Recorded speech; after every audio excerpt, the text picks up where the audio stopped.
ঈদুল আজহা সামনে রেখে একসময় ভারতীয় গরুতে সরগরম থাকত সীমান্তবর্তী জেলা লালমনিরহাটের পশুর হাটগুলো।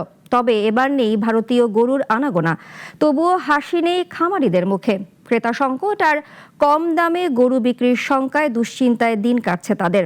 লালমনিরহাট প্রতিনিধি মৌসুম ইসলাম শাওনের রিপোর্ট, জানাচ্ছেন শম্পা আক্তার।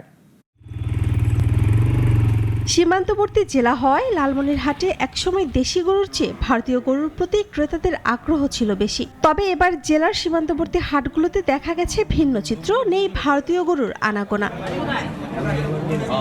কিন্তু ভারতীয় গরু না থাকলেও খুশি নন স্থানীয় খামারিরা, কারণ ঈদ সামনে রেখে এখনো জমে ওঠেনি পশুর হাট। জেলার বিভিন্ন বাজার ঘুরে দেখা গেছে ক্রেতাদের উপস্থিতি তুলনামূলকভাবে কম। ইন্ডিয়ান গরু না থাকার কারণে আমরা স্বস্তিতে আছি, কিন্তু তুলনামূলকভাবে বাজার নাই ভাই। লালন পালন করতে যে পরিমাণ আমাদের খরচ হয়, সেই খরচের টাকাটাও আমরা তুলতে পারতেছি না। এই গরুটা আমার 15 দিন আগে ছিল 68,000 দাম পড়ছিল, আজকে নিয়ে আসছি 60,000 থেকে কম বলতেছি।